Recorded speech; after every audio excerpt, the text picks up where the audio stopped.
پچھلے جمعے ہم اللہ والوں کی کچھ نشانیاں قرآن نے جو بیان فرمائی ہیں ان پر گفتگو کر رہے تھے۔ اللہ والے کون ہیں، اولیاء اللہ کون ہیں، وہ لوگ جن پر اللہ کا انعام ہوا ہے۔ اور نماز میں ہر روز ہم دعا کرتے ہیں صراط الذین انعمت علیہم، اے اللہ ہمیں ان لوگوں کا راستہ چلا جن پر تو نے انعام کیا ہے۔ اور وہ کون لوگ ہیں؟ نبیین، صدیقین، شہداء اور صالحین۔ تو صالحین کون لوگ ہیں؟ جن کو عام فہم زبان میں ہم اولیاء اللہ کہتے ہیں، اللہ کے نیک بندے۔ اور ہم میں سے ہر کوئی اللہ کا نیک بندہ بن سکتا ہے، اور اللہ جسے چاہے اسے اپنا ولی بنا لے، اپنا دوست بنا لے، اور یہ اس کی مشیت پر موقوف ہے۔ جس وقت چاہے، جس بندے کو چاہے اپنا دوست بنا لے، اپنا ولی بنا لے۔ حضرت بابا فرید الدین گنج شکر رحمۃ اللہ تعالی علیہ فرماتے ہیں کہ مرد وہ ہے جو اللہ کا ولی بننے کی کوشش کرتا رہے، اللہ کا ولی بننے کی۔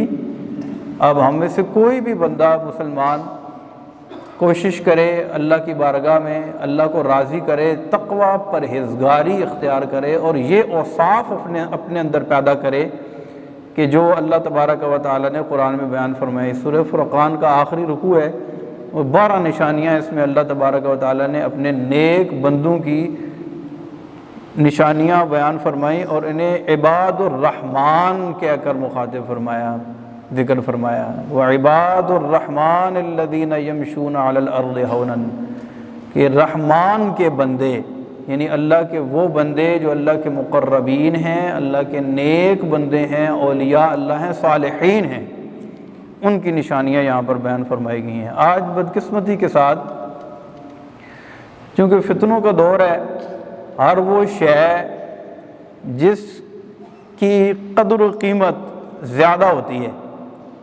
مارکیٹ کے اندر اس کی نقل بھی آ جاتی ہے، 2 نمبر چیز بھی آ جاتی ہے۔ تو چونکہ یہ ایک خالص چیز ہے اولیاء اللہ ہونا، تو اس وقت مارکیٹ کے اندر بہت سارے لوگ ایسے لانچ ہو چکے ہیں کہ جو اس نام کو کیش کرا کے ہماری عقیدتوں سے کھیل رہے ہیں، ہماری عقیدتوں سے کھیل رہے ہیں۔ حالانکہ اولیاء اللہ ہونا تو دور کی بات، اگر ان سے بہت ضروری دین کے عقائد بھی اگر پوچھ لیے جائیں تو وہ بیچارے بتانے سے آری ہیں۔ ہم یہ سمجھتے ہیں کہ جس کو بہت زیادہ پروٹوکول ملتا ہو، لوگ بہت زیادہ جس کے ہاتھ چومنے والے ہوں، جس کے گرد ایک جھمگٹا اور مجمع لگا ہوا ہو، شاید یہ اللہ کے ولی ہونے کی نشانی ہے۔ یہ ایک ایڈیشنل چیز ضرور ہو سکتی ہے کہ ایک اللہ کا نیک بندہ ہے اور وہ واقعی اللہ کا ولی ہے، اور لوگ اس کے گرد جمع ہیں یا اس کی عقیدت میں اس کے پاس کھڑے ہیں، اس کی باتیں سن رہے ہیں، تو یہ ایک الگ بات ہے۔ لیکن ہر وہ بندہ کہ جس کے گرد لوگوں کا جمگٹا لگا ہوا ہو، ہم یہ سمجھ لیں کہ یہ اللہ کا ولی ہے، یہ ضروری نہیں ہے۔ اس تو ڈگی بجانے والا ہے نا، اس کے گرد کتنے لوگ جمع ہو جاتے ہیں، حالانکہ وہ تماشے پیش کر رہا ہے۔ تو یہ علامت نہیں ہے کہ جس بندے کے بہت زیادہ چاہنے والے یا بہت زیادہ جاننے والے یا بہت زیادہ عقیدت مند ہوں تو ہم یہ سمجھ لیں کہ یہی اللہ کا ولی ہے، یہ ضروری نہیں ہے۔ دستار کی ہر تار پہ تحقیق ہے لازم، ہر صاحب دستار معزز نہیں ہوتا۔ تو ہم نے یہ دیکھنا ہے کہ کس کے اندر یہ نشانیاں پائی جاتی ہیں جو اللہ تبارک و تعالیٰ نے قرآن پاک کے اندر بیان فرمائی ہیں۔ بلکہ میں تو آپ کو یوں کہوں گا کہ ہم میں سے ہر ایک یہ کوشش کرے کہ اپنے اندر یہ نشانیاں پیدا کرے، اور اپنی فطرت اور اپنی عادات اور اپنے اعمال کے اندر ان چیزوں کو اختیار کرے جو اللہ تبارک و تعالیٰ نے نیک بندوں کی بیان فرمائی ہیں۔ تو چلتے ہیں ہم اپنے موضوع کی طرف کہ اصل کیا ہے۔ اصل یہ ہے، فرمایا عباد الرحمن الذین یمشون علی الارض ہونا، وہ زمین پر عاجزی کے ساتھ چلتے ہیں۔ میں سرسری اس کا ترجمہ پیش کر کے آگے نکلوں گا کیونکہ پچھلے جمعے ہمارا اس پر بیان ہو چکا ہے کافی مفصل۔ عاجزی ان کے ساری کے ساتھ چلتے ہیں، یہ اللہ والوں کی ایک نشانی ہے۔ وَإِذَا خَاطَبَهُمُ الْجَاهِلُونَ قَالُوا سَلَامًا، جب جاہل ان سے مخاطب ہوتے ہیں تو وہ کیا کہتے ہیں؟ سلام، یعنی سلام متارکت، ان میں بحث و مباحثہ کے اندر نہیں پڑتے، جھگڑتے نہیں ہیں۔ والذین یقولون ربنا، اور بلکہ والذین یبیتون لربہم سجدا وقیاما، ان کی راتیں قیام اور سجدوں کے اندر گزرتی ہیں، وہ راتوں کو اٹھ اٹھ کر رب کو راضی کرتے ہیں، اللہ کی عبادت کرتے ہیں۔ یہ اللہ والوں کی نشانی ہے۔ رات پوے تے بے دردانو نیند پیاری آوے، درد مندانو یاد سجن دی ستیاں آن جگاوے۔ رات جب سارے لوگ سو جاتے ہیں، وہ اٹھتے ہیں، اللہ کو راضی کرتے ہیں، وہ مصلی پر آنسو بہاتے ہیں، رب کو راضی کرتے ہیں۔ اس کا ہم نے ایک آسان حل یہ بھی بیان کیا تھا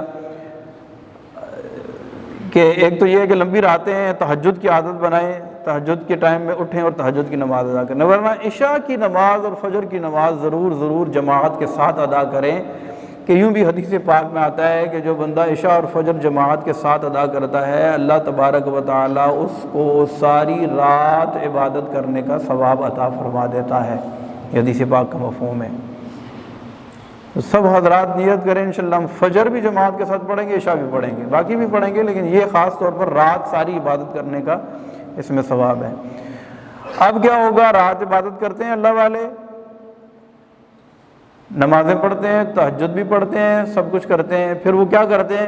وہ اپنی عبادات پر تقیہ نہیں کرتے، غرور نہیں کرتے، تکبر نہیں کرتے، ڈھینگے نہیں مارتے، صبح لوگوں میں جا کر آفس میں یہ نہیں کہتے یار میں نے تو آج رات تہجد پڑھی ہے اٹھ کے، یا میں تو تہجد گزار ہوں، تو لوگوں کو بتاتے نہیں پھرتے، وہ خواہ مخواہ اپنے عمل کا اظہار نہیں کرتے۔ اس کے کچھ جائز صورتیں اگرچہ ہیں، اگر آپ کسی کا ذہن بنا رہے ہیں، اس کو بتا رہے ہیں بھائی تم رات کو اٹھ کر تہجد پڑھا کرو، ترغیب دلا رہے ہیں، اور ضمناً اگر اس نیت کے ساتھ کہ چلیں آپ نے اپنا عمل ظاہر کر دیا تو سامنے والا عمل کرنے پر تیار ہو جائے گا، تو اس کی کچھ جائز صورتیں بھی یقیناً ہیں، لیکن خواہ مخواہ اپنے عمل کا اظہار کرنا جو ہے یہ مناسب نہیں ہے۔ ریا نہیں کرتے، وہ کیا کرتے ہیں؟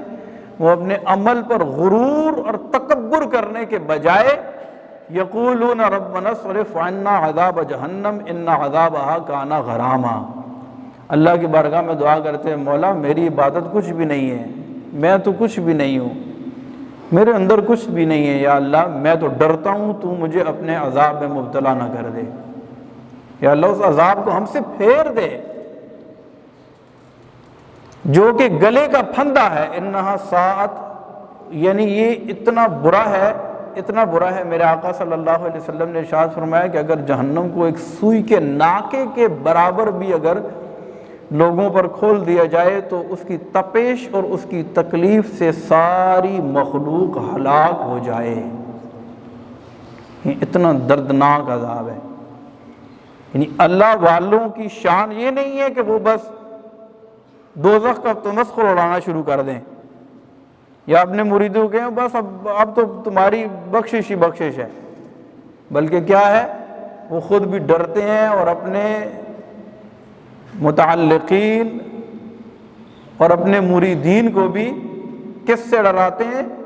اللہ کے عذاب سے ڈراتے ہیں کہ اگر تم نیک بن بھی گئے تو تم نے یہ نہیں کہنا ہے کہ بس جی اب میری چھٹی ہو گئی ہے، نہیں، بلکہ اللہ والوں کی شان اور نشانی اللہ تبارک و تعالیٰ نے یہ بیان کی ہے، ربنا اصرف عنا عذاب جہنم ان عذابها کان غراما انہا ساعت مستقرا و مقاما، وہ کیا ہی بری ٹھہرنے کی جگہ ہے۔ وہ دوزخ کے عذاب سے ڈرتے ہیں۔ یعنی بات سمجھ میں آ رہی ہے؟ ایک طرف تو عبادت کر رہے ہیں، ایک طرف تو راتوں کو اٹھ کر رب کو راضی کر رہے ہیں، اور عبادت کے ساتھ پھر اگلی بات کیا ہے؟ وہ عبادت کے بعد بے فکر ہو کے نہیں بیٹھ جاتے کہ بس اب ہم تو بس جب مریں گے تو جنت ہمارا استقبال کر رہی ہوگی، نہیں، بلکہ وہ کیا کرتے ہیں؟ وہ دعاؤں میں اس بات کی پناہ مانگتے ہیں میرے مولا ہم اس قابل نہیں ہیں، ہمیں پکڑنا نہیں، ہمیں سزا نہ دینا، مرنے کے بعد ایسا نہ ہو کہ میرے ان کی نظر ان کے اپنے نیک اعمال پر نہیں ہوتی بلکہ کس پر ہوتی ہے؟ اپنے گناہوں پر ہوتی ہے۔ وہ ماضی کو دیکھ دیکھ کے ساری زندگی روتے رہتے ہیں، مولا میرے اندر کچھ بھی نہیں ہے، میرا تو نامہ اعمال گناہوں سے بھرا ہوا ہے، اگر تو نے وہ کہتے ہیں نا عدل کرے تو تھر تھر کمبن اچیاں شانہ والے، فضل کرے تو بخشے جاسن میں ورگے منہ کالے۔ وہ کہتے ہیں مولا اگر تو فضل کرے گا تو میری بات بنے گی، اگر تو نے عدل کیا اور میری عبادات کے مقابلے میں میرے اعمال کو اگر تول میں تولا اور عدل کے پیمانے کے مطابق اگر میرا فیصلہ ہوا تو میرے مولا میں تو پھنس جاؤں گا. میں تو تجھ سے دعا کرتا ہوں ربنا اصرف عنا عذاب جہنم ان عذابها کان غراما. میرے مالک مجھے معاف کر دینا, مجھے بخشنا. اور جب بندہ اللہ کے قریب جتنا ہوتا چلا جاتا ہے نا اتنی خشیت بڑھتی ہے. یہ بات ذہن میں رکھیے گا, اس کا خوف اور زیادہ بڑھتا چلا جاتا ہے جتنا کوئی اللہ تبارک و تعالیٰ کے قریب ہوتا ہے. بلکہ کہا نا انما یخشی اللہ من عبادہ العلماء, اور میں اللہ تبارک و تعالیٰ سے تو علماء ہی ڈرتے ہیں, یعنی علم والے ہیں. علم والے کیا؟ علم و معرفت رکھنے والے ہی اللہ سے ڈرتے ہیں. جتنی زیادہ معرفت حاصل ہوگی اتنا زیادہ خوف دل میں پیدا ہوگا. حضرت سیدنا عمر فاروق اعظم رضی اللہ تعالیٰ عنہ قطعی جنتی ہونے کے باوجود کیا کرتے تھے؟ روتے رہتے تھے. جنتی ہیں, جنتی ہونے میں کوئی شک و شبے کی گنجائش ہی نہیں ہے, کیونکہ اللہ کے رسول نے ارشاد فرما دی عمر تو جنتی ہے, بات ختم ہو گئی. لیکن ہر وقت اتنا روتے کہ دونوں آنکھوں کے نیچے آنسو مسلسل بہنے کی وجہ سے نشانات پڑ چکے تھے. تو جتنا کوئی بندہ قرب کی منزلیں طے کرتا ہے اتنا زیادہ روتا ہے, ڈرتا ہے اتنا زیادہ, غرور تکبر نہیں کرتا. یہ نہیں کہتا میں نے اتنے حج کیے ہوئے ہیں, میں نے اتنے عمرے کیے ہوئے ہیں, میں نے اتنی بچیوں کی شادیاں کروا دی ہیں.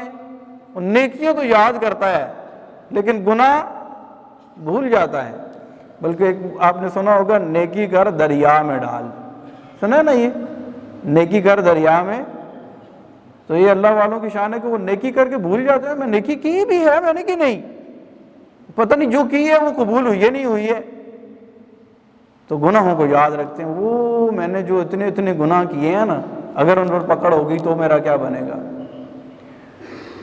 تو یہ اللہ والوں کی ایک نشانی یہ بیان کی ہے کہ وہ خوف خدا سے مزین ہوتے ہیں, ان کے دل میں اللہ کا خوف ہوتا ہے, ڈر ہوتا ہے.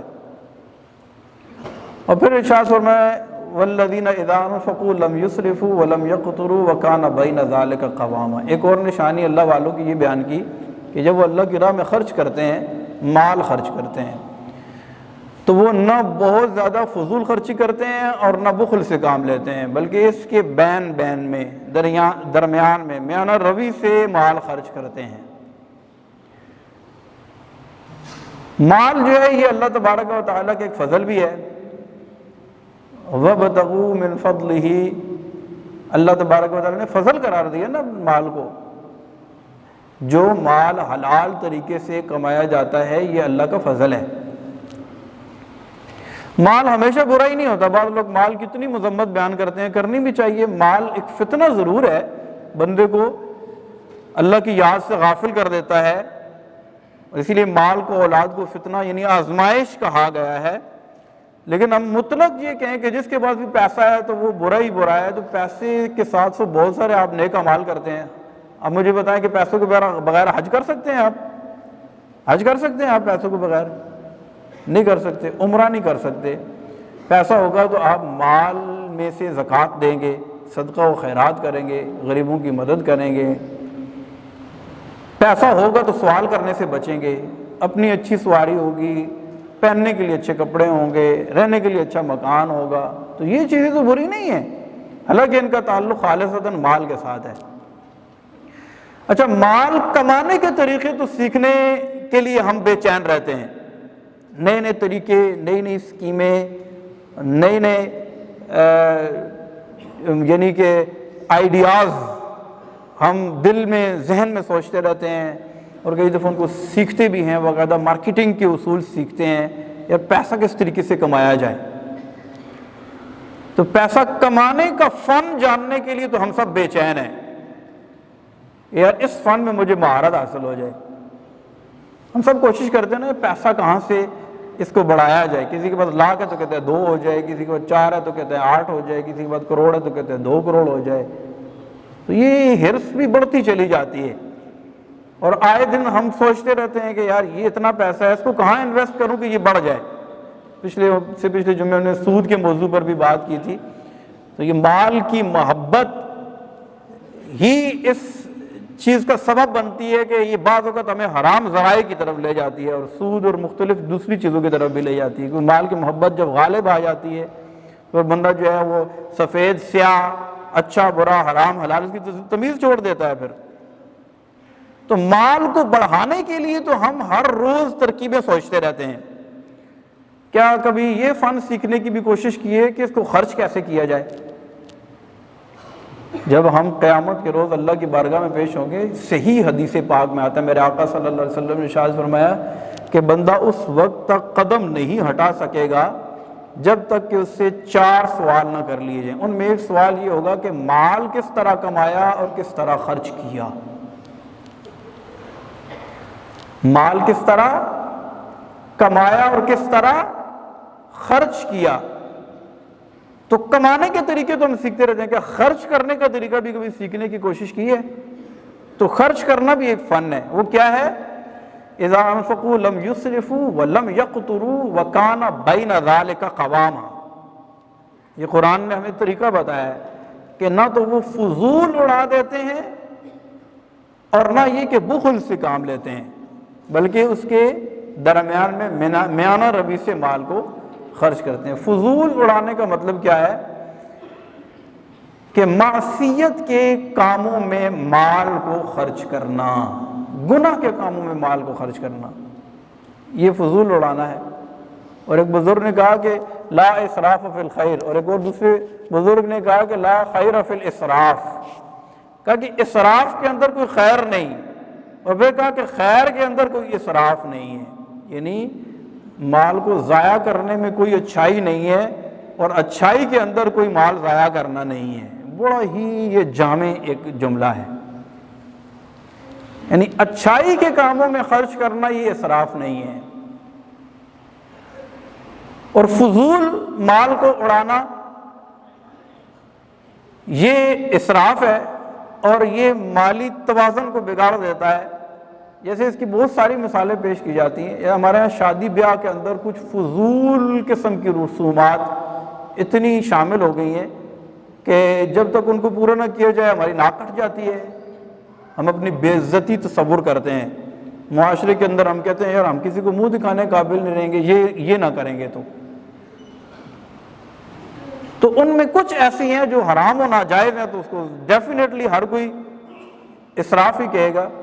جیسے بہت زیادہ کوئی مال کی اتنی نمائش کرنا اور ایک شادی پہ کروڑوں روپے خرچ کر دینا صرف اس نیت سے کہ لوگ کہیں یار اچھا اس نے بیٹے کی شادی کی ہے، تو یہ دیکھیں نا اس نے اتنے پیسے جو ہے نا وہ خرچ کیے ہیں۔ میوزیکل فنکشنز میں اس کو پیسوں کو لوٹانا، اور بہت سارے ناجائز کاموں کے اندر روپیوں کو لوٹانا۔ اب میں زیادہ ڈیپتھ کے اندر نہیں جاؤں گا، آپ کو سمجھ سکتے ہیں۔ تو اس طرح کے کاموں میں، ناجائز کاموں کے اندر اپنی دولت کی نمائش کرتے ہوئے، اس لیے کہ لوگ کہیں یار اس نے اپنے بیٹے یا بھائی کی شادی میں اتنا خرچہ کیا ہے، اس کے بارے میں فرمایا یہ اسراف ہے، اور اللہ والوں کی یہ شان نہیں ہے۔ اللہ کے نیک بندو کا یہ خاصہ نہیں ہے کہ وہ اپنی دولت کی اس طرح نمائش کریں۔ اور پھر وہ بخل سے بھی کام نہیں لیتے۔ اب یہ بھی نہیں ہے کہ جہاں پر خرچ کرنا محمود ہے، ضروری ہے، وہاں پر بھی خرچ نہ کریں۔ یہ ایسے مال کی پوری زکوٰۃ نہیں دیتے، یہ بخل ہے۔ یا زکوٰۃ تو دے دیتے ہیں لیکن مروتاً بعض اوقات مال خرچ کرنا ضروری ہو جاتا ہے، بلکہ علماء نے اس کو کہا کہ مروتاً بھی جہاں پر مال خرچ کیا جاتا ہے وہاں پر بھی یہ سے ایک کہا جاتا ہے کہ خرچ کرنا ضروری ہے، واجب کا درجہ رکھتی ہے۔ جیسے مثال کے طور پر ایک عمومی خرچ ہوتا ہے، سب دوست بیٹھے ہیں سارے خرچ کرتے ہیں۔ آپ کو پتا ہے کہ بعض اوقات کوئی ایک بندہ ہوتا ہے وہ بالکل پیسہ نکالتے ہی نہیں ہے اپنے جیب سے، تو وہ کنجوس مشہور ہو جاتا ہے، یار یہ بالکل ہوا ہی نہیں لگنے دیتا اپنے جیب کو۔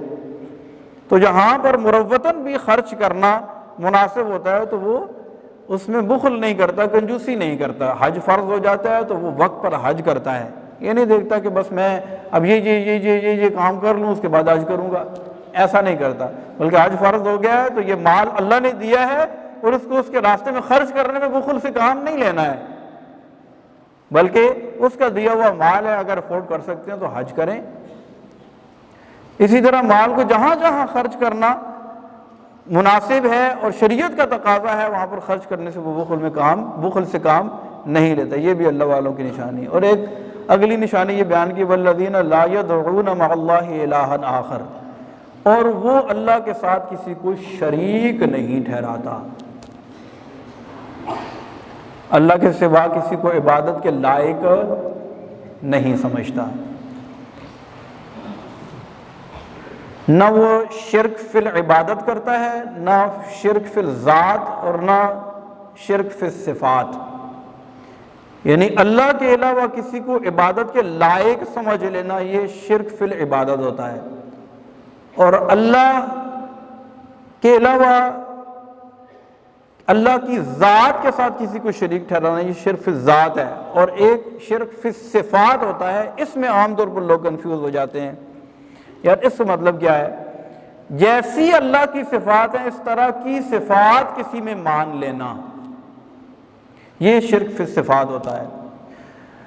جبکہ قرآن پاک کے اندر تو جیسے اللہ تبارک و تعالیٰ کی ایک صفت ہے رؤوف اور رحیم ہونا، ان اللہ بالناس الرؤوف الرحیم، اللہ تبارک و تعالیٰ لوگوں پر رؤوف الرحیم ہے۔ اور نبی پاک صلی اللہ علیہ وسلم کے بارے میں بھی فرمایا کہ رؤوف الرحیم، لقد جاءکم رسول من انفسکم عزیز علیہ ما عنتم حریص علیکم بالمؤمنین رؤوف الرحیم، یہ مومنوں پر یہ نبی رؤوف الرحیم ہے۔ تو یہ رؤوف الرحیم بالکل بیان ہی وہی صفات اللہ نے اپنے لیے بیان کی، اپنے نبی کے لیے بھی بیان کی، لیکن فرق کیا ہوگا کہ اللہ تبارک و تعالیٰ کی جو صفات ہیں وہ ذاتی ہیں۔ وہ کیا ہیں؟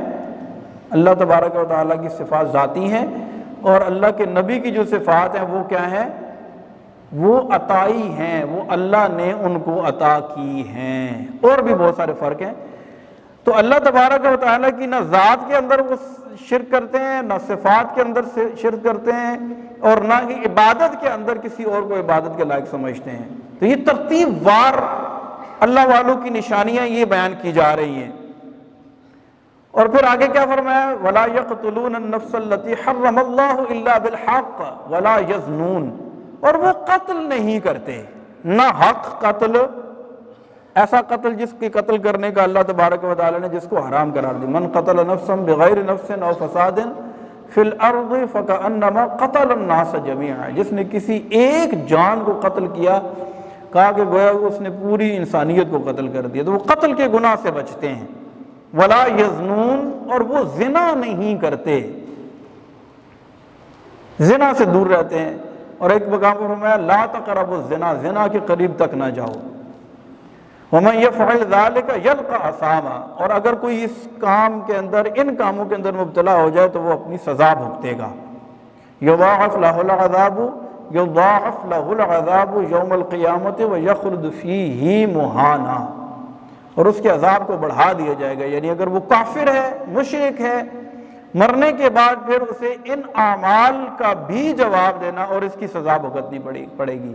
ایک تو اس نے شرک کیا، پھر شرک کے بعد اگر قتل بھی کیا، پھر زنا بھی کیا، تو شرک کرنے کا تو گناہ اس نے ہمیشہ ہمیشہ کے لیے، ان اللہ لا یغفر ان یشرک بہ ویغفر ما دون ذلک لمن یشاء، ارشاد فرمایا کہ اللہ تبارک و تعالیٰ قیامت کے روز چاہے تو سارے گناہ معاف کر دے، لیکن شرک کو معاف نہیں کرے گا۔